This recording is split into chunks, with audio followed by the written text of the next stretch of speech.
Hello. Hello. Happy Tuesday. Oh, how are we all? Very good. Very good. I hope you feel better than me, because I went to a very big celebration yesterday. I went to it's the oldest restaurant in the country, and it's called Rules. Have you heard of it? I've been there. Yes, in Yes. Covent Garden. Oh my God, it was amazing. And I was supposed to meet everyone at 1:30 for lunch, because it was my friend's birthday and these other friends that were over from Australia. And so they said, meet us at 1:30. So I thought, okay, a couple of hours and I'll be back. 10 o'clock last night, I was still there. And Girl. yes, quite a bit of champagne was consumed.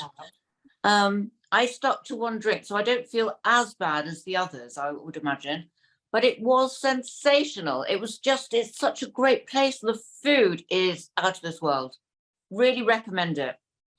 But, and also, I went to a spa on Saturday, so completely ruined it yesterday, but never mind.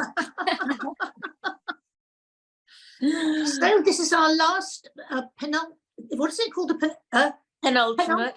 I can't even speak. I'm the one who wasn't drinking. I should be the one. It's our penultimate show. So we first of all would like to thank Caddy and Natalie for being I was about to best. say thank you, Dee and Debbie, for being such wonderful Wonderbirds and inviting us into the nest. How lucky are we, Caddy? And being so welcoming. It's been such a joy. We haven't felt that we're terribly useless newbies. It's been lovely. But you aren't. You are fantastic newbies, and Yes. we love you. And we're coming back for our next season in September. So we have very exciting news about September. Would you like to tell everybody what it is, Dee?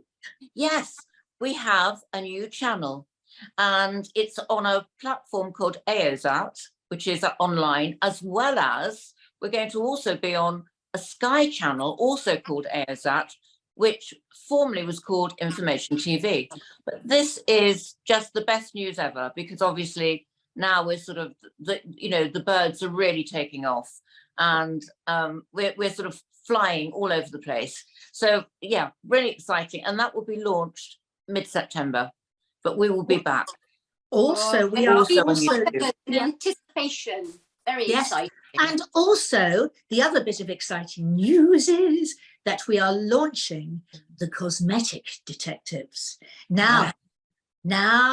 So we worked last year, Linda Lusardi and I did Beauty Angels, which was a separate entity. But this year, this September, we are coming back with the Cosmetic Detectives, which is going to be on our Wonderbirds Sky channel. So it's connected to Wonderbirds. Natalie has been doing some very important cosmetic detectiving, haven't you, Natalie? I've been tweaked, darling, tweaked, but in a very natural way. And I'll tell you all about it when we come back with our new fine feathers after our break. And Caddy will be trying some lovely makeups for us as well, as soon as we get them for her, and other things as well. And Dee is trying, so all of us, and all of our friends and a lot of colleagues, such as Debbie McGee, Linda Lusardi, are also trying lots and lots of different treatments. So it's not just me or Natalie or Dee or Caddy, it's loads of people. So it's all very, very exciting. Very exciting. We can't wait, actually, because I think, and also Cosmetic Detectives has got a sort of an intrigue, hasn't it? A bit sort of Sherlock Holmesy, isn't it, really? But it is the questions, isn't it, that we all want to ask and we don't really know the answer to. So it's a discovery thing for all of us. And I just think, I don't know, women of all shapes and sizes and ages, they are all so beautiful. And sometimes they forget how beautiful they are. So to be able to be shown all these different things that you can do just to make yourself feel that little bit better, well, it's going to be amazing. It is. It's not about vanity. It's all about this is, I think, as women, an awful lot, which is very sad, comes from the way we look in the mirror and we think, oh, but this, it kind of is a double-edged sword, because when you look in the mirror and feel better and look better, then you feel better. So it's exactly, it works that way. Yes, yeah, and it's not actually about sort of even looking or feeling younger. It's about actually making the most of what we have now. Paddy, what were you about to say? And celebrating it. when you get older as well. So you get sort of middle age and onwards. I hate that phrase, but you do need that sense of, you've had your children or you've got to a certain age and you just want to feel like you're still an important individual, that you've got something about that it's about you.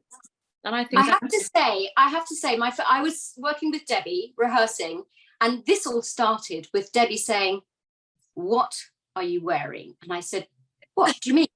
And I was wearing one of those kind of sports bras. And she said, I told her what it was. And she said, "Well, don't." Anyway, she made me wear a number one bra. It's brilliant. I talk about number one bras to everybody. It is a comfortable thing, but actually it puts them in the right place. Not that I've got big uns, but thank you, Debbie. So that was the beginning of me thinking I can look in the mirror and not look quite so peculiar, although I still look peculiar. I'm sure you don't. I'm sure you didn't. But it's just a little bit of a lift, isn't it? It's certainly a bit of a lift. Or a big lift. Yeah, big but lift. It's also about your well-being. And I see so many women, and they've just let themselves go because they're we'll let nature take its course. But why? It's lack of confidence. My daughters are very good for me because they always say, "Well, why are you hiding away? Why are you doing that? Why don't you wear what you want to wear and be who you want to be?" And I think that's so important. Caddy, look at you, 7 children, and you look like you look amazing. You look beautiful. You're very beautiful. Oh, Caddy. thank you. But I think it's my daughters tell me that, and they say that I should be, and I think that's really important. It's very slide away and hide yourself, but actually, why? Well, my daughters have always been like that with me. I mean, constantly, and I think I had a very, very, very beautiful mother. But what was very interesting, and I was very overweight as a teenager, but my mother never ever had a go at me about weight. She never ever, she kind of knew that everything would work itself out when I was ready, and that was right. And I think so. I was never given any pressure that I felt fat or unattractive. I did feel fat, but she never, ever said anything about my weight. And I think that's what, why our relationship was so good, because she knew that eventually I would get it together. And I think that's very, very, very important. And I've been so lucky to have daughters as well, because my daughters now, with me, as they were growing up, as Kira said, her first toy wasn't, a fluffy toy. Her first toy was a mascara brush. And that's the thing she can remember. So they both of my girls have grown up with makeup, and I kind of love this. The other day Kira came home, and Talia did, and they disappeared, and I couldn't find them anywhere. They were both in my dressing room. I said, "What are you doing?" They said, "Oh, we're just borrowing all your all of my makeup, right? Everything." The right mascara. "Oh, I haven't got any foundation. Oh, Mummy, I've taken this. I've got that." And I felt really quite proud to think, "Oh, they know Mummy's got everything." Yes. Debbie, I'd be at your makeup table with half a chance. Good grief, I never was seen going to it. say, you should go in there and raid it, darling. There's a lipstick pot. It's everything. It's just fantastic. Yeah, and I still can never find anything to wear on my face. It's typical, isn't it? You're talking about weight, and my mother was the same. She never actually, because I was quite overweight until I was about 17, and suddenly I lost all the weight. I just suppose it was, hormones and stuff. And I got really skinny, like, 7.5 stone. She was so worried. She took me to the doctor and said, "My daughter has lost so much weight." At 16, and the first thing that happened was they said, "You've put on a bit of weight since we cast you." And I had some diet pills given to me. What was that? When I first started work, I got a job, my first job, and the first thing that happened was they said, "You need to lose a bit of weight." So I had these diet pills given to me. This is middle 70s, and then started this journey, which I thought, "Oh God, I have to be thin, and I became bulimic because I didn't know what to do with my feelings. And it was a very long journey to get out of that. And thank goodness for Princess Diana talking about it, because I suddenly didn't feel alone. I suddenly didn't think it was this horrendous thing. So I had this eating disorder. It took a long time to work my way through it. But, and now I'm older. Who knows? It could be what affects your teeth or my bones, because of being in that situation, but I always felt that I had to be a certain way because if I was going to be on camera. So there you go. I mean, you and everybody was saying, oh, you're so thin, you don't have to worry. Well, I did worry. I worried horrendously when I was younger. And it's still a huge problem with young girls and women. It still is. It'd probably be worse even now. And I know so many young women with eating disorders. It seems to be the most common thing. If you don't have an eating disorder, you're unusual. And that's a real worry. Yeah, it's very interesting because my mum was a beauty queen, and she always used to say to me, God gave me my looks and nothing else. And so she was really, I mean, how many women today would you imagine would say that? Nobody. Because I don't think anyone is that confident to say, actually, God gave me my looks. And it wasn't that she was conceited, because, you know, everybody else had rich this and loads of that. And my mum said, that's it. All I've got are my looks. And, you know, and of course that wasn't true because she had incredible intelligence as well. I was going to say she was really intelligent. No, but that was her, as far as she was concerned. She knew she was gorgeous. And, you know, to have that power and that confidence. But I think a lot of women did then because they weren't compared to each other like we are today. What with social media, with you know, with all of these apps to make us thinner, to make us fatter, to you know, it's mad. I remember sitting next to Twiggy, and at a ball, and I was always very skinny, and then it was just after I had my daughter, and I was breastfeeding, and I sat there with these boobs sort of getting bigger and bigger throughout the evening with Twiggy sitting there next to me. And I said something really inappropriate after a couple of, you know, glasses of vino, and said something like, Twiggy, it's all your fault. We've all anorexic. And she went, oh, no, it wasn't. It wasn't. And she was obviously very upset about that because obviously she's lived with that saying because she was naturally thin. But some people just are, aren't they? So really, I think we should embrace who we are and what we are and not worry too much, as long as we're not unhealthy, you know, unhealthily overweight. Yeah, but I think you know, the way when we grew up sort of in the 60s, it was different. I mean, I don't remember. I mean, I was, you know, a little fatty growing up, but I wasn't, you know, we weren't obese like people are now. No. And that's because, isn't it? Because of all of the things in the food, you know, all the additives and stuff like that. It's really, really frightening with our kids these days because of the way they eat. And I don't know what with the kids and also let's go into the, you know, you go into the computer games and everything. In fact, we watched a film 2 nights ago called Where's Wally? Have you seen that? No. Called Wally? Not Where's Wally? Wally. Natalie, have you seen Wally? No, I haven't. He's a little computer who falls in love with another computer, and he's going, Wally. It's on Disney Plus, but it reminded me of Natalie because she has that sort of voice. But all the humans in this are lying on their backs and watching screens, and they're unable to move because they're all so fat and they're so sedentary. And it was done years ago. And I think, you know, all they are watching screens, they're fed and they don't move. And I think, but how far away, Debbie, that you say I have? What's that? What's this little voice you say I have? Wally. And he goes, Wally, Wally, Wally. Do you know my daughter is very strict with her kids, my grandkids. Will only allow them to do like 20 minutes at a time, and she'll just take, even if they're screaming, oh mom, please, you know, she'll say no, that's it, because I mean otherwise, you know, you just well, it's very bad all round for well-being and education and everything, isn't it?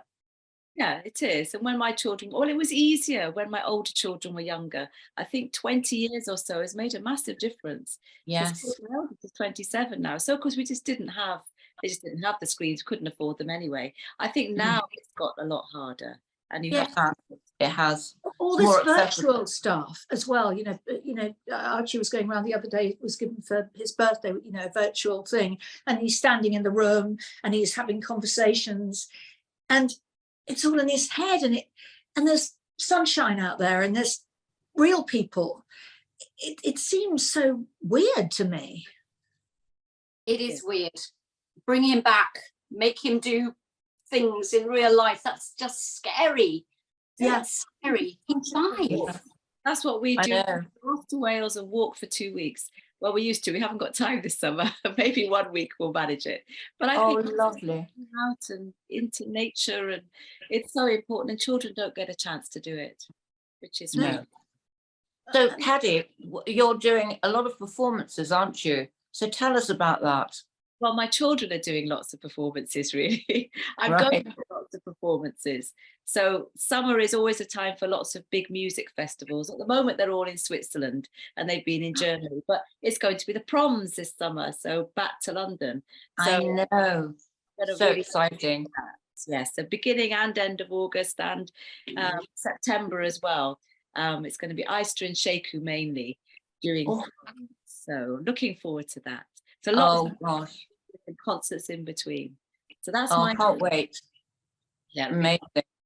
Oh, I'd love to. I'll have to find a door to meet you when we come to the proms at the Albert Hall to see Isata. Very excited about that.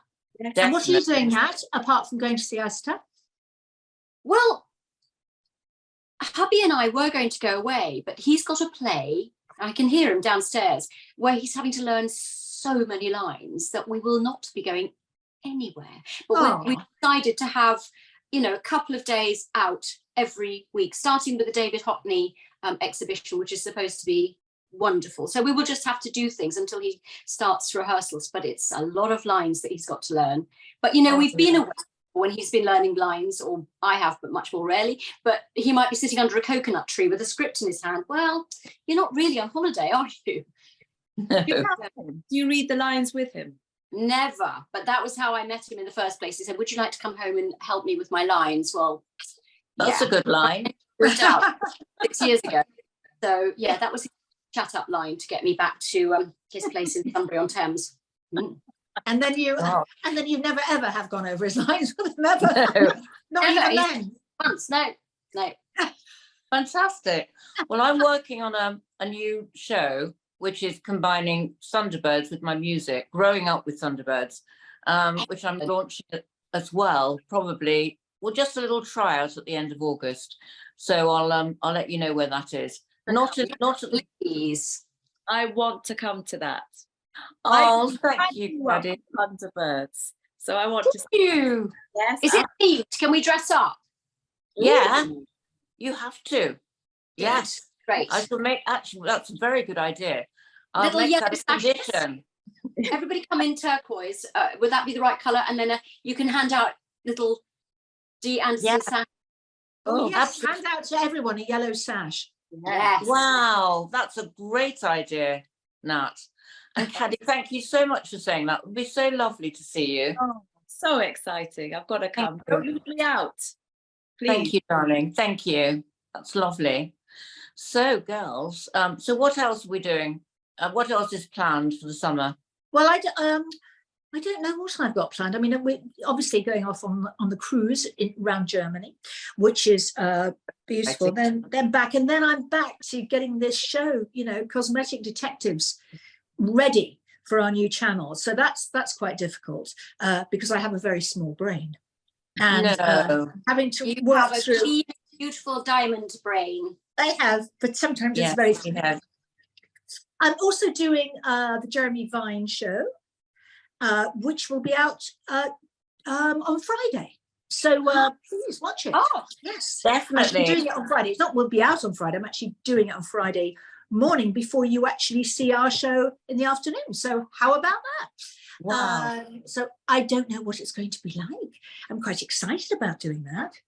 But you know what, Debbie, you're very good at debating. I think you're really a great person, a great debater, and you're very, very confident in that, aren't you? I used to love that. It was always my favourite subject to school was a debate. Yeah. Yes. That's I always like to put across another point of view, and I think it's I feel like I'm not easily swayed either from what I think and what I feel, and also I don't get upset by other people if they shout at me and have a go at me and saying, because I know if I believe in something then I believe in it. Yes. So I don't know what we're talking about because the the researchers have to call me the day before to say, these are our subjects, and so there it's was going to what be. you do, Debbie, and you said something really, really profound and very funny at the beginning of it, which, that was it, debate sorted. What was it that you said? It was, should actors have experienced what they've gone through in order to play it? And I said, well, yeah, I've played a murderer, but I haven't killed anybody yet. Which that was excellent. And they said, right, that's the end of the debate. Goodbye. But it's true. I mean, we don't have to. I mean, you can imagine how you played a coal miner, if you played, somebody who was a bigamist, it's crazy to think that, that's what we're called, actors. Oh, it's in quotes, isn't it? So it's not fair. I mean, this is why we go to acting lessons, to find places in our heart if these things would have happened. But I think it's quite crazy to think that only actors. I do agree that disabled actors, however, should play disabled parts. I 100% agree with that. I think I'm going to say that, yes. That's absolutely. And also a lot of parts could be played by disabled people. They don't have to be played by everybody's people. You just need to think outside of the box. And I think, but that's another thing altogether. That's not what we're talking about. But I do think that before, and also now it's happening a lot with the ethnic actors, because people are just seeing people for a part, and hopefully this is happening more, and not even defining black or white like they used to. I mean, when they started all those years ago, those incredible black actors who literally changed the way television is now. I mean, and they were the pioneers. They were incredible, absolutely incredible. People like Mona Hammond and, who we've lost, and, other actors like that. So, but there's a lot of diversity now in every way. What about this terrifying subject, which obviously is part of what SAG are on strike about in America, the AI, the fact that they can take somebody, give them a day's pay, and use their likeness for the rest of time? Isn't that terrifying? Scary. Terrifying. But this is what's going to happen, and perhaps there won't be any actors in the future. They'll just make them with AI. Well, this is it. Surely not. Surely they've got to. Hey, I mean, talking on a lighter subject, perhaps I could find an AI man and make him myself. Now that makes sense. There's been films on that already, haven't there? Have they? They have. What was the film with Joaquin Phoenix, where he has an AI girlfriend? Yes, that's right. Doesn't it? It's amazing. Yeah. What's it called, that film? I can't remember what it's called now. I'd like an AI boyfriend. Yeah, basically, like, take him out with me. We should work on that on the bed with those goggles, wouldn't you? You'd have to go to bed with those goggles, and well, I do almost anyway, don't I? Well, you do. You have all that. I go to bed anyway with an eye mask and earplug, so I'm almost there. Yeah.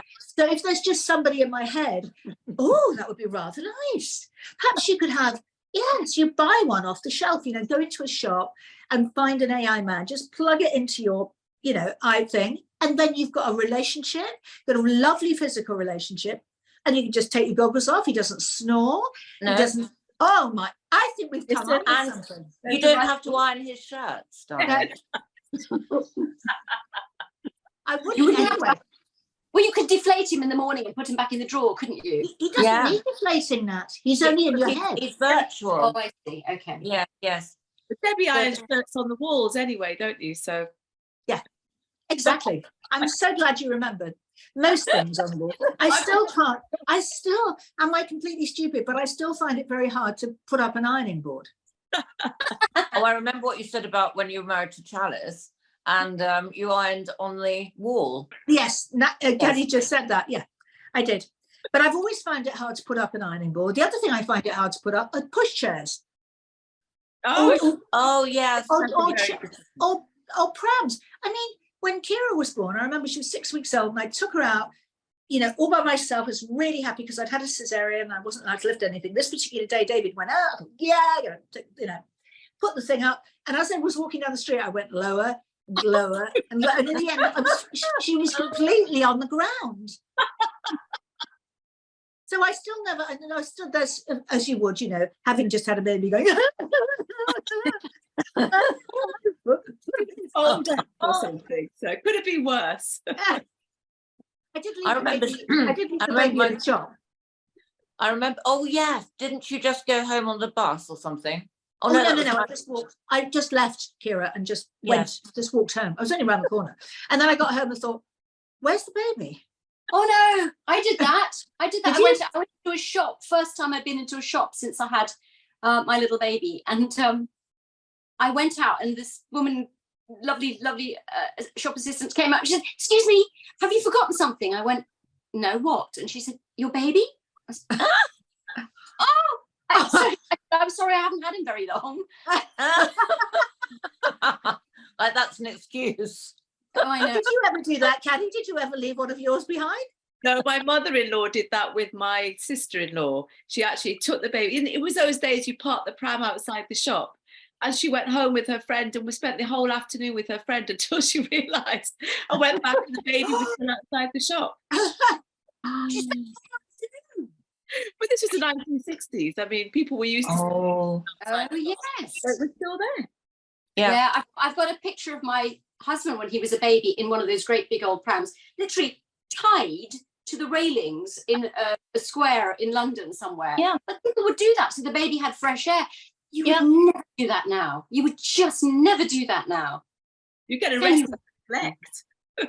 Yes, but you would never even be allowed to do that with a dog these days. Oh, really? No, because people, there was a dog left outside of Sainsbury's here locally, and people were going mad. You know, anybody could steal him. I ended up sitting outside the shop with him, waiting for his mummy to come back. Mm-hmm. Yeah, we've all gone mad. What was the importance of being earnest, wasn't it, when the baby was left at a railway station? in a handbag. Yeah, a handbag. Exactly. A handbag. Well, listen, on Friday we have a man from Yamaha. It sounds like the man from the girl from Ipanema, a man from Yamaha. Exactly, a man from Yamaha. No, he's quite fun actually. I met him and he's just so interesting. And Caddy, he was very excited to meet you as well. So he's looking forward to that. Oh, I can't. I think he's Yamaha pianos are fantastic, I have to say. Yes, we love them. I think we're just, all of us are going to try and get free instruments. We're talking about not those sort of instruments. Oh, this is going backwards and forwards. Anyway, have a lovely Tuesday. I will see you on Jeremy Vine on Friday morning. Yes, good luck with that. Oh, thank you. And yes, and we'll see you on Friday for our very last show. Very last one. Bye. Oh no. Birdies. Bye. Oh yeah. Oh, okay, darlings. Love you loads. See you Friday. Bye. Bye.